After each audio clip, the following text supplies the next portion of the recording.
Hello বন্ধুরা, আমরা এসেছি আজকে কালাইয়ের চাপড়া খাওয়ার জন্য।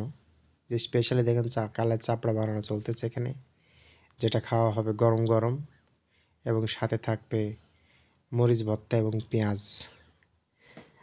এটা অনেক মজা করে বানানো হয়। এটা নাটোরের লালপুর উপজেলায় ৬ রাস্তার মোড়ে ঐতিহ্যবাহী এই খাবারটা তৈরি করতেছে এক ভাই।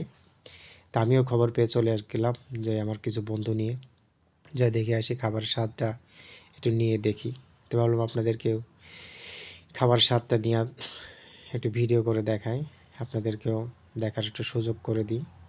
আর যারা আশপাশে থাকেন নাটোরের লালপুর উপজেলাতে, এটা ৬ রাস্তার মোড়ে, তারা আমার এই ভিডিও দেখেও আসতে পারেন এই খাবারের স্বাদটা নিতে। আসলে না খেলে বুঝবেন না, অনেক মজা করে বানিয়েছে এটা, অনেক সুস্বাদু হয়েছে খাবারটা।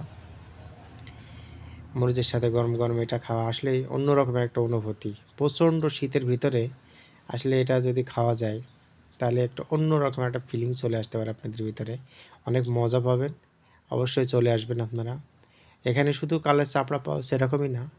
এখানে অনেক মজার একটা গাভীর দুধের চা বানাচ্ছে। এটাও অবশ্য চেখে দেখার মতন। ভাবলাম যে কালার চাপড়া খাওয়া শেষ হয়েছে। এখন ১ কাপ গরম গরম চা খেয়ে দেখি। এখন চা বানানোই চলতেছে। দেখেন স্পেশালি চা এটা অবশ্য। চাটাও অনেক সুস্বাদু। অনেকের মুখে শুনছি। তো ভাবলাম এটার সাথে কালা রুটির সাথে আমরাও একটু খেয়ে দেখি চাটা, যে কেমন লাগবে। হ্যাঁ, দেখতেছেন ভাই খুব মনোযোগ সহকারে চা তৈরি করতেছে। মনে হচ্ছে অনেক টেস্টি হবে চাটা। চাটা বানানোর ধরনটাও একটু অন্য রকমের। আমাদের লালপুরে অনেক দোকানই আছে, কিন্তু এই দোকানের চাটা বানানোর টেকনিকটা একটু ভিন্ন রকম করে তারা বানাচ্ছে। আশা করি চায়ের টেস্টটা অনেক ভালো হবে। একটু না খেলে বোঝা যাবে না, একটু খেয়ে দেখি। আপনারাও যদি সুযোগ পান, যারা লালপুর বা আশপাশের উপজেলাতে আছেন, এসে খেয়ে যাবেন এই ভাইয়ের দোকানের কালার রুটি, তারপরে ১ কাপ স্পেশাল চা। খেলে অবশ্য আপনাদের মন প্রাণ জুড়িয়ে যাবে।